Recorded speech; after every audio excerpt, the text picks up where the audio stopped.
in my head, I'm like, why somebody with my little brother? You feel me? It's like, that's what's really going through my head at the moment when it first pop off. I'm like, damn. Like, but I'm a protected person though. It's like any brother I have, or any sister I have, or any family member I have, if anybody is bothering or doing something to anybody who I love, I'm going to protect them regardless.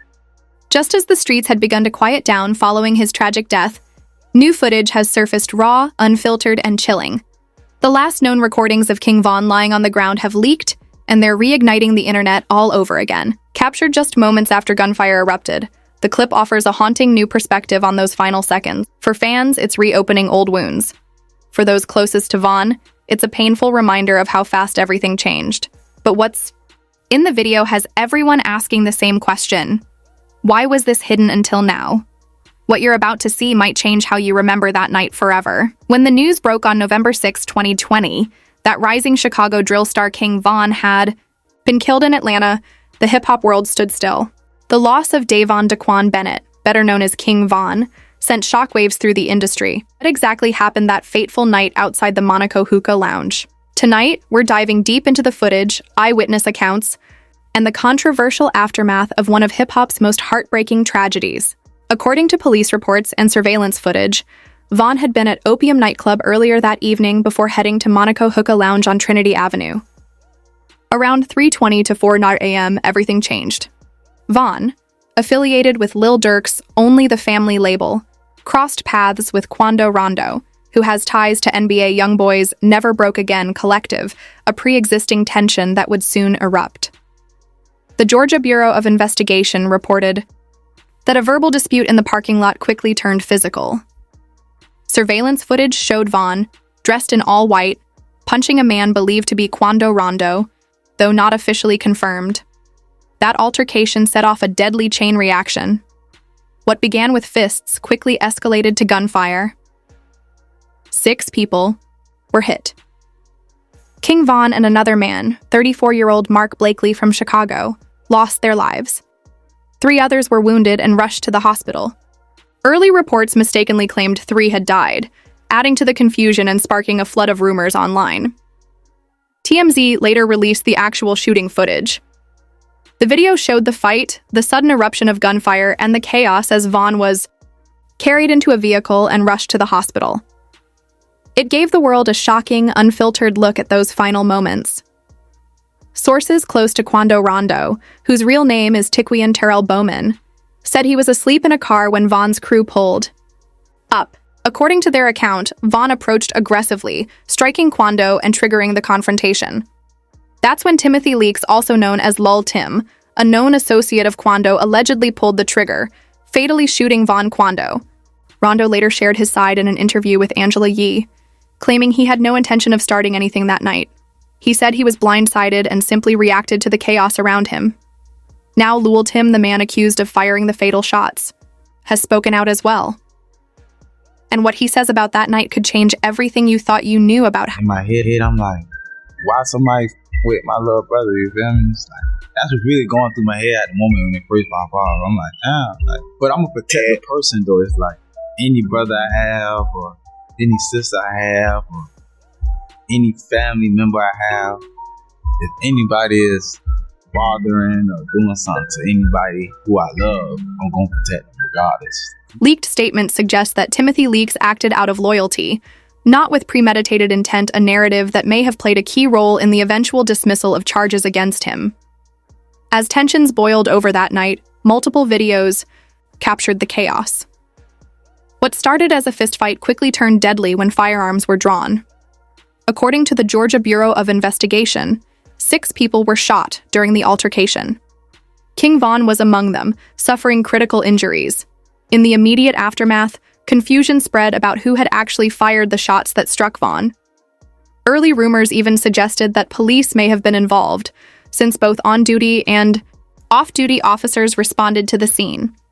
However, the Atlanta Police Department later clarified that King Von had already been shot before they arrived during the initial exchange of gunfire between the 2 groups. After being hit, King Von was placed in a vehicle by his associates and rushed to the hospital. Tragically, he succumbed to his injuries shortly after arrival. Another victim, 34-year-old Mark Blakely from Chicago, also died from wounds sustained during the shootout. 3 additional individuals were injured and hospitalized with varying degrees of severity. The day after the shooting, on November 7, 2020, Timothy Leaks was arrested and charged with felony murder in connection to King Von's death. At the time of his arrest, Leaks was recovering from gunshot wounds of his own at Grady Hospital, having been injured during the same violent exchange. King Von, bro! What's going on, boy? King Von in the hood, how we doing? This footage takes on an eerily haunting quality when you realize just how close it was captured to King Von's untimely death.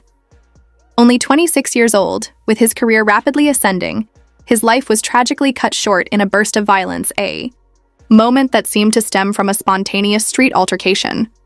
The legal aftermath took an unexpected turn in August 2023, when the murder charge against Timothy Leaks was dismissed.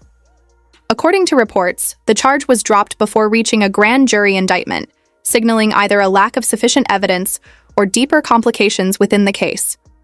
Leaks' attorney, Noah Pines, confirmed the dismissal, though the specific reasons were never publicly disclosed.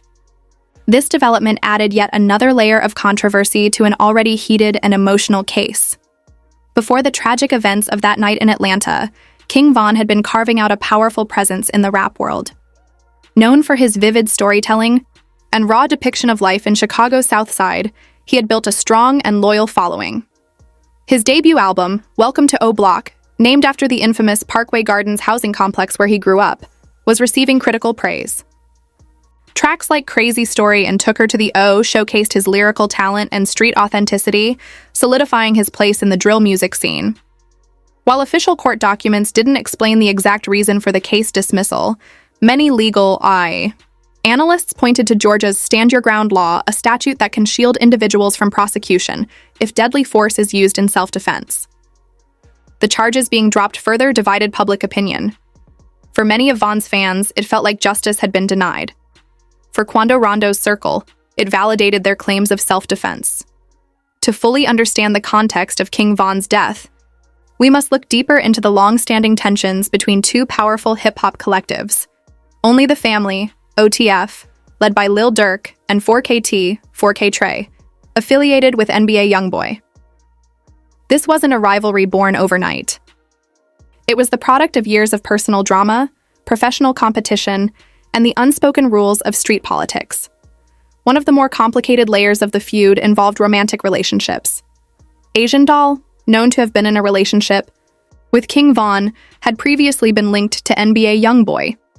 Similarly, Jania, another woman tied to the scene, had connections to individuals from both camps. These entanglements added fuel to the fire, creating emotional tension behind the scenes. Professionally, things weren't much smoother. Reports suggest that King Von once attempted to collaborate with NBA Youngboy, but the request was allegedly rejected. In the competitive world of rap, especially among artists rising from similar backgrounds, such denials can be interpreted as disrespect, escalating already fragile egos and deepening divides. The rivalry was further intensified by gang affiliations. Hey, man. Talk. Tell us what you mean in the I'm game, talking on the about rap the game. You tell them, okay? That Sick ball. shit. What else? Yeah, it be just and then you choosing side. We like say you don't for a nigga, but you for another.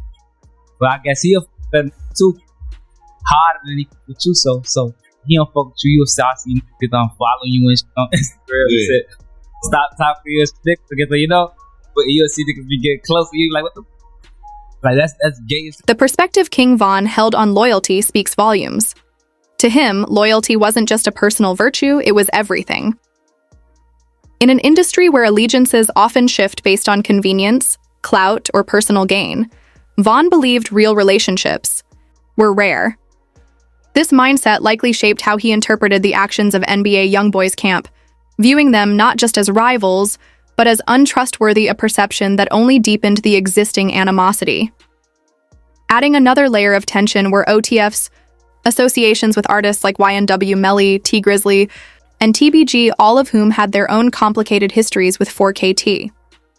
Reports of a physical altercation between YNW Melly and NBA Youngboy only further entangled the web of rivalries.